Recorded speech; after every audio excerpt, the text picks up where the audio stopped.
Assalamualaikum warahmatullahi wabarakatuh. Halo semuanya, perkenalkan nama saya Loisa Merah dari Prodi Manajemen dari teman saya. Saya Sofia Tumarah dari Prodi Manajemen. Saya Rahma Sinara Madani dari Prodi Manajemen. Perkenalkan, saya Zulfa Amelia Ramadhani Al-Fauziah dari Prodi Manajemen.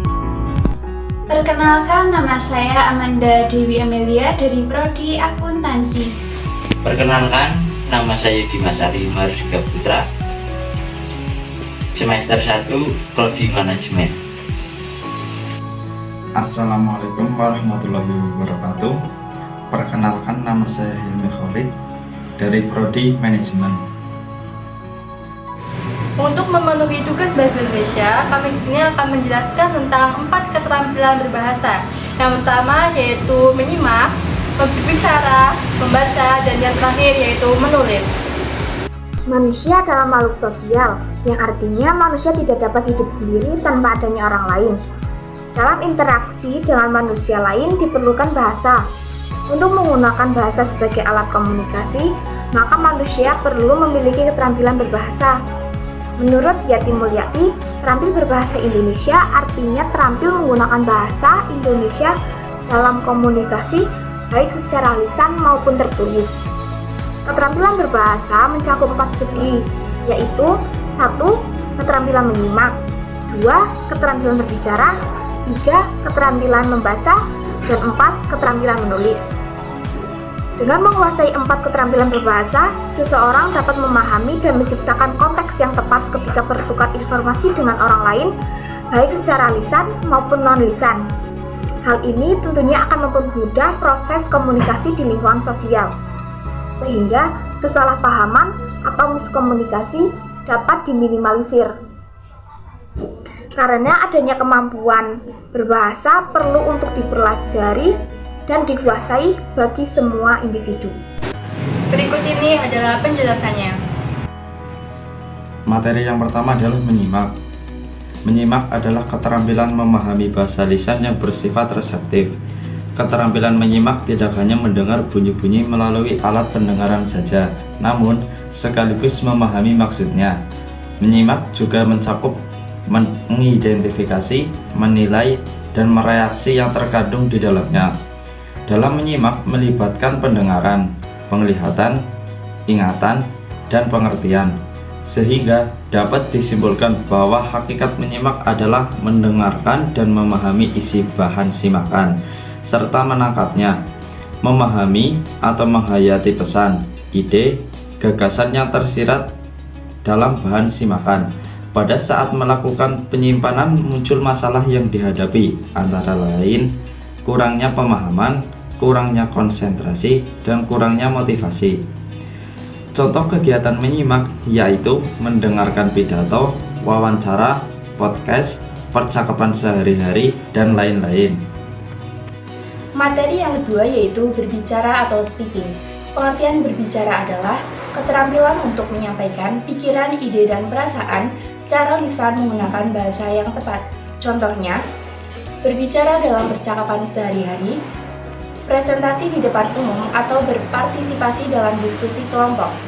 Macam-macam keterampilan berbicara. Yang pertama, mengucapkan kata-kata dengan jelas dan benar. Yang kedua, menggunakan struktur kalimat yang tepat. Yang ketiga, melibatkan pendengar dengan intonasi yang tepat. Dan yang terakhir, menyampaikan pesan secara efektif. Yang ketiga adalah keterampilan membaca. Membaca adalah keterampilan untuk memahami arti atau makna yang terkandung dalam suatu teks tertulis, dengan tujuan agar pembaca dapat mengetahui apa yang disampaikan penulis melalui teks tersebut. Keterampilan membaca contohnya seperti membaca buku, membaca artikel, membaca blog, membaca surat kabar, membaca materi akademik, dan masih banyak lagi. Macam-macam keterampilan membaca antara lain: yang pertama, mengenali kata-kata dan frasa. Yang kedua, memahami struktur kalimat dan paragraf. Yang ketiga, menafsirkan makna kata-kata yang tidak dikenal melalui konteks. Yang keempat, menggali informasi dari teks. Dalam membaca, biasanya kita dihadapi oleh berbagai masalah. seperti kurangnya pemahaman terhadap teks yang dibaca, malas, mata jadi cepat sakit, dan yang terakhir yang paling sering adalah cepat jenuh. Dan materi yang terakhir yaitu menulis atau writing. Pengertian menulis yaitu keterampilan untuk mengungkapkan pikiran, ide, dan perasaan dalam bentuk tulisan. Contoh menulis yaitu 1. Menulis esai, 2. Menulis laporan, 3. Menulis surat, 4. Menulis email, dan yang terakhir posting di media sosial.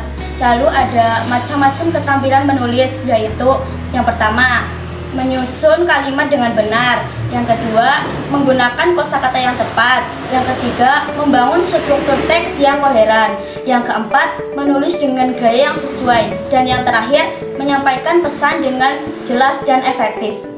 Assalamualaikum warahmatullahi wabarakatuh. Salam Om Swastiastu, Namo Buddhaya, salam kebajikan.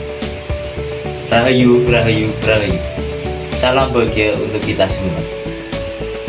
Bingung mau kuliah di mana? Bingung cari kampus di mana? Di STIE Taman Siswa Banjarnegara. Mari bergabung dan jadilah bagian keluarga STIE Taman Siswa Banjarnegara. STIE Taman Siswa unggul, mandiri, humanis. Setiap keterampilan berbahasa tersebut memiliki peran penting dalam komunikasi dan pemahaman bahasa. Penting untuk mengembangkan keempat keterampilan ini secara seimbang agar dapat menjadi seorang komunikator berbahasa yang efektif. Sekian video dari kami, semoga bermanfaat untuk kalian semua. Akhir kalam, wassalamualaikum warahmatullahi wabarakatuh.